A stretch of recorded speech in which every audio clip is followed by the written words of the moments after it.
বিসমিল্লাহির রহমানির রহিম। আসসালামু আলাইকুম। তো ভিউয়ার্স, আশা করি আপনারা সবাই ভালো রয়েছেন। সেই সাথে তৃতীয় কিস্তি ভাতার টাকার প্যারোল কবে হবে, তৃতীয় কিস্তি ভাতার টাকা কবে দিবে এবং প্রতিবন্ধী, বয়স্ক, বিধবা, গর্ভবতী ভাতা কি ঈদের আগেই টাকা দেওয়ার নির্দেশ এসেছে। তো ভিউয়ার্স, আমি আপনাদের সাথে এই বিষয়টা নিয়ে কিছুক্ষণ একটু আলোচনা করতে চাই। যদি এই বিষয়টা নিয়ে আমি আপনাদের সাথে আলোচনা করি তাহলে কিন্তু এই বিষয়টা সম্পর্কে আপনার অনেকটাই অভিজ্ঞতা বেড়ে যাবে এবং আপনি একটি ধারণা করতে পারবেন যে আসলে ঈদের আগে টাকাটা কিভাবে পাওয়া পসিবল। কারণ আপনারা জানেন যে আসলে ভাতার টাকা কিন্তু 90 দিন না হলে আপনাদেরকে দেয়া হয় না। কিন্তু ঈদ যে এবার হচ্ছে, এই ঈদে কিন্তু হচ্ছে আপনাদের 90 দিন যে টার্মসটা রয়েছে সমস্ত ভাতাভোগের, এটা কিন্তু কোনো ক্রমে পূরণ হচ্ছে না। তো যেহেতু পূরণ হচ্ছে না, সেহেতু কি বাংলাদেশের যেই প্রধান উপদেষ্টা ডক্টর মোহাম্মদ ইউনূস স্যার রয়েছেন এবং হচ্ছে সমাজ কল্যাণ মন্ত্রণালয়ের কিন্তু অলরেডি একটি গোলযোগ লেগে রয়েছে, তা হচ্ছে যে নতুন করে নাকি আবেদন করে ভাতার টাকা নিতে হবে।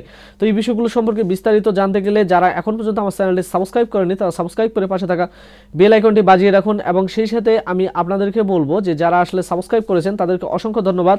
এবং ভিডিওতে অবশ্যই একটি লাইক করতে ভুলবেন না, কারণ লাইক করলে ভিডিও সবার আগে আপনার হোম পেজে পৌঁছে যাবে। এবং সেই সাথে আমি আপনাদেরকে এখন জানাবো একটা বিষয়, যে আসলে সরকারি ভাতা পেতে করতে হবে নতুন নিবন্ধন। সমাজ কল্যাণ উপদেষ্টা অর্থাৎ এখানে বলেছেন যে শারমিন এম মুর্শিদ আপা, উনি বলেছেন যে কথাটা, সেটা হচ্ছে যে আপনারা যারা সরকারি ভাতা পেয়ে থাকেন, অর্থাৎ সরকারি ভাতা বলতে এখানে কিন্তু অনেকগুলো প্রক্রিয়া রয়েছে। সেখানে হচ্ছে আপনাদের প্রতিবন্ধী ভাতা রয়েছে, বয়স্ক ভাতা রয়েছে, বিধবা ভাতা রয়েছে, গর্ভবতী ভাতা রয়েছে, তারপরে হচ্ছে আপনার প্রতিবন্ধী শিক্ষা উপবৃত্তি রয়েছে।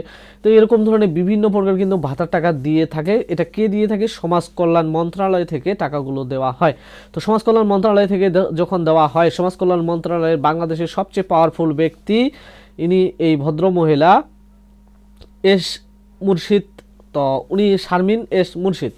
তো উনি বলেছেন যে আসলে সামাজিক সুরক্ষা বেষ্টনীতে থাকা উপকারভোগী যথাযথভাবে সহায়তার টাকা পাচ্ছে না বলে মন্তব্য করেছেন। এবং সমাজ কল্যাণ, মহিলা ও শিশু বিষয়ক শারমিন এস মুর্শিদ উনি কি বলেছেন যে সোমবার 17 ফেব্রুয়ারি রাতে ওসমানী মিলনায়তনে জেলা প্রশাসক সম্মেলনের দ্বিতীয় দিনের দেয়া বক্তব্যে তিনি কথা বলেন। উপদেষ্টা শারমিন এস মুর্শিদ বলেন, 100 টাকার মধ্যে 46 টাকা উপযুক্ত ভাতাভোগী পান না। এই বিষয়টা আপনাদেরকে বুঝতে হবে যে এখানে 100 টাকা বলতে উনি বলছে যে উনি কিন্তু একজন ভাতাভোগীর কথা বলেনি, উনি বলছে যে টোটাল বাজেট, মানে বাজেটটা, তো বাজেট করতে গেলে কিন্তু 100% ধরতে হয়।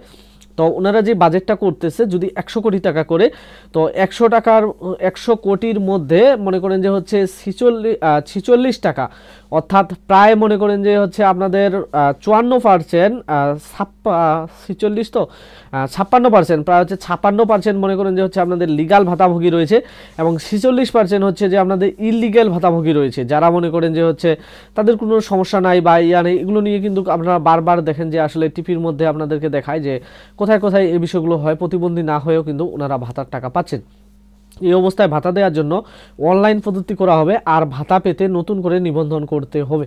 তো উনি কিন্তু এই বিষয়টাও এখানে কিন্তু মন্তব্য করেছেন, ঠিক আছে। তো এই মন্তব্যটাকেই কিন্তু আমি দেখলাম যে কিছু কিছু মিডিয়া বা অন্যান্য জনেরা এটাকে কিন্তু খুব জোরভাবে প্রচার করতেছে যে আসলে আপনাদের যে তৃতীয় কিস্তিটা রয়েছে, এই তৃতীয় কিস্তি কিন্তু দেওয়ার কিন্তু সময় চলে এসেছে অলরেডি।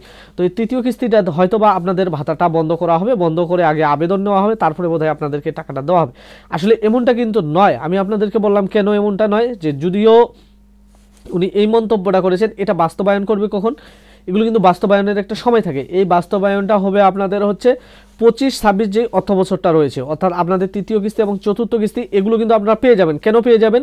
কারণ উনি কিন্তু এই কথাটা বলেছিল যখন আপনাদেরকে প্রথম কিস্তি দেয়। আমরা যে ফ্ল্যাশব্যাকে যাই, প্রথম কিস্তি দেওয়ার আগে উনি কিন্তু এই কথাটা বলেছিল।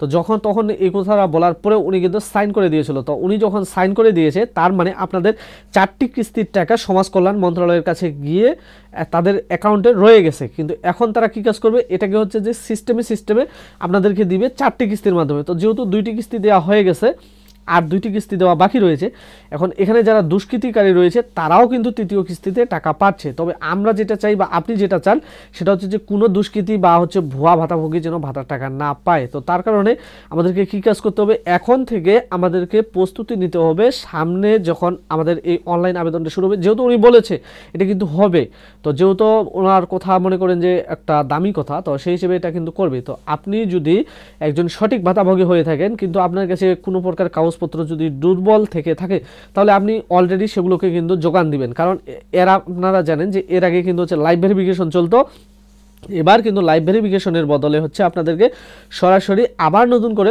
অনলাইনে আবেদন করতে হবে। এবং হচ্ছে তৃতীয় কিস্তি ভাতার টাকার পেরোল হবে, হ্যাঁ অবশ্যই হবে। এবং তৃতীয় কিস্তি ভাতার টাকা কি ঈদের আগে দেওয়া সম্ভব? 100% সম্ভব। কারণ আপনারা দেখেছেন যে এর আগেও কিন্তু হচ্ছে আপনাদের যে ভাতার টাকাগুলো দেয় এগুলো কিন্তু 90 দিন হওয়ার আগে দিয়ে দেয়। আর যদি মনে করেন যে মার্চ মাসের 10 তারিখে পেরোলের চিঠিটা আসে এবং তারা যদি মনে করেন যে মার্চের 28 তারিখের মধ্যে কিন্তু রিট হয়ে যাচ্ছে, তো রিট যেহেতু 28 তারিখের মানে 28 তারিখের মধ্যে হয়ে যাচ্ছে, তো সেই হিসেবে আপনাদেরকে কিন্তু 90 দিনের আগেও কিন্তু সরকার ইচ্ছা করলে ভাতার টাকাটা দিতে পারবে। এবং আমি আপনাদেরকে বলতেছি 99% সম্ভাবনা রয়েছে ঈদের আগে আপনাদের ভাতার টাকাগুলো দেওয়ার।